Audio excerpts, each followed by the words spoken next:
il n'y a pas si longtemps que ça, j'étais en fait assis à votre place. Et maintenant, eh ben, je suis devant vous en train de présenter ce qui me paraît quelque part complètement aléatoire. Et ce que je vais présenter est tout aussi aléatoire finalement que le fait que je sois devant vous. C'était un voyage en stop que j'ai fait en début de mon parcours professionnel. Donc, je m'appelle Philippe, j'ai fait un lycée à un moment, et puis des classes prépa à un moment, et ensuite l'ENSIMAG. L'ENSIMAG, donc, dont je suis sorti en 2010 pour faire un stage au CEA, c'était à côté de Paris, et puis 2 ans à l'INRIA. Je ne sais pas si certains d'entre vous connaissent l'INRIA, peut-être vous avez pas mal de profs qui viennent de là, c'est un institut de recherche, donc j'étais ingénieur de recherche. Et après ça, eh ben, j'ai décidé de traverser l'Asie en autostop. Alors, pourquoi quand je raconte mon voyage, soit à des gens, à des amis, à des médias, à n'importe qui, on me dit pourquoi tu as fait ça, et pour une raison ou une autre, les gens ils s'attendent à une raison réfléchie, à une raison profonde, à une raison philosophique. Et finalement, la raison est simple.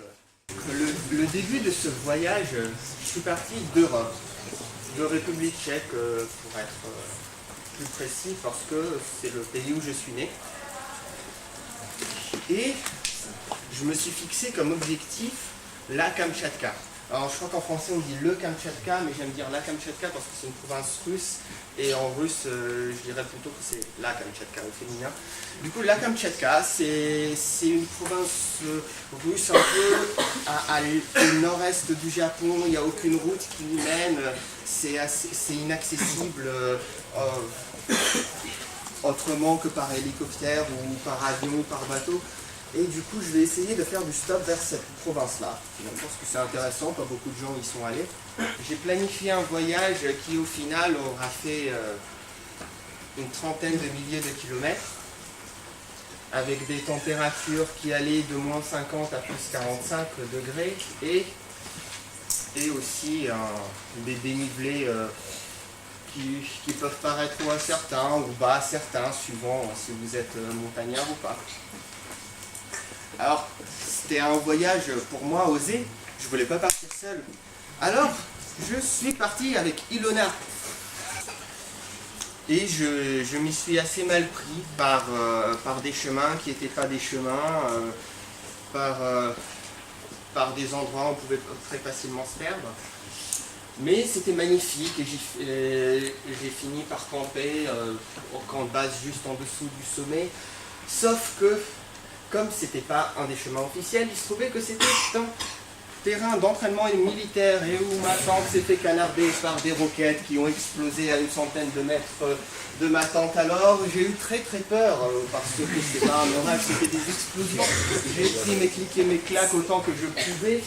J'en ai laissé malheureusement la moitié derrière moi, et comme je ne pouvais pas les renouveler avec mes 2 € par jour, c'était à mon échelle une petite tragédie. Mais j'ai gardé la vie sobre et je me suis enfui chez les Yézidis qui campaient par là. Alors les Yézidis, c'était une population qui à l'époque n'était pas du tout connue. Elle est devenue connue tristement parce que c'est des gens qui se font canarder par Daesh. On a hébergé des Iraniens qui fuyaient le gouvernement et on a organisé des underground parties. C'est assez simple de faire des fêtes underground en Iran vu que tout est interdit, du coup tout est underground. Les underground parties en Iran, c'est quelque chose qui se fait avec une partie très intéressante de la population, une partie très éduquée qui est forcée de vivre cachée, et une partie très hétérogène parce que beaucoup de sous-cultures différentes sont réprimées de la même manière. Du coup, les gens finalement se retrouvent rassemblés et du coup se retrouvent chez nous. On est tombé, on ne pouvait plus bouger, on ne savait pas quoi faire. De toute façon, même si on savait quoi faire, on ne pouvait pas bouger.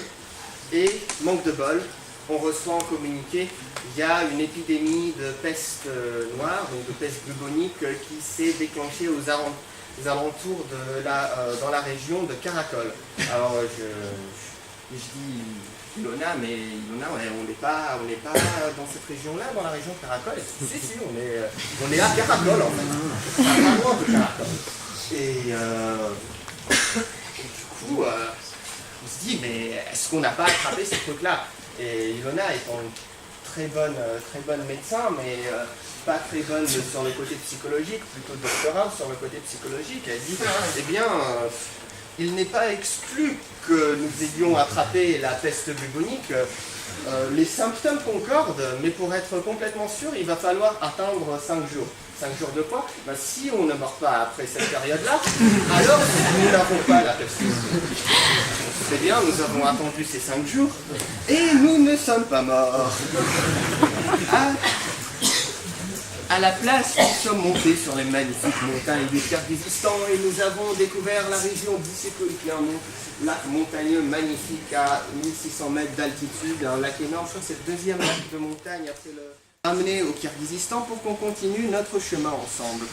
Donc tout va bien, tout commence bien, sauf que juste avant qu'elle arrive, moi je me suis fait arrêter par les services de police et de douane kirghizes. J'ai été ramené au commissariat avec toute une série de gens douteux ou pas qui essayaient de me racketter de l'argent parce qu'ils étaient corrompus. Et moi, malheureusement, je ne pouvais pas leur donner plus de 2 € par jour parce que c'était mon budget pour la journée.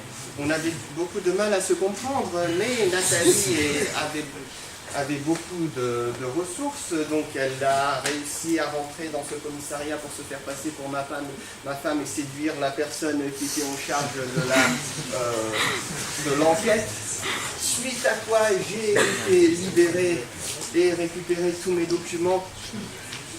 Mais malheureusement, l'épisode avait un peu secoué Nathalie qui avait peur de la police.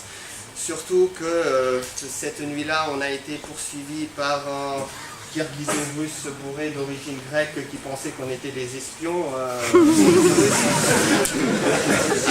Cet épisode, c'en était trop pour elle et elle a décidé que ça allait pas continuer comme ça et elle est retournée. Alors, en Corée, j'ai été hébergé par une famille coréenne qui était intéressant par le fait que c'était une famille mixte. Mixte dans quel sens? Eh bien, mixte dans le sens que le père était nord-coréen et la mère était sud-coréenne. Et du coup, même si je n'ai finalement pas visité la Corée du Nord, j'avais eu beaucoup d'histoires intéressantes et touchantes de cette famille, avec qui j'ai passé donc cette fois-ci le nouvel an asiatique. Dans un mois, et voilà, donc le produit est livré dans un mois. Et en plus, il fait très froid. Alors ça, j'espère que vous n'aurez pas cette contrainte dans votre vie professionnelle. Parce qu'il fait très froid, moins 20 en Chine. Donc, je liste les solutions. Et j'établis donc la solution technique. Donc, je trouve les hélipads dans la région, les aéroports dans les villes, les sièges des sociétés de transport. Et je les fais toutes et j'essaye de m'en sortir. Alors, par exemple, donc ça c'est une liste que j'ai copié-collé de mon blog, que je réunis au fur et à mesure. Voilà, essayer d'avoir un avion de l'aéroport de Pékin, ça n'a pas fonctionné. Ensuite, il y a les aéroports de Tianjin, je crois qu'il y a les hélicoptères. Voilà, où il y a les hélicoptères. Donc il y avait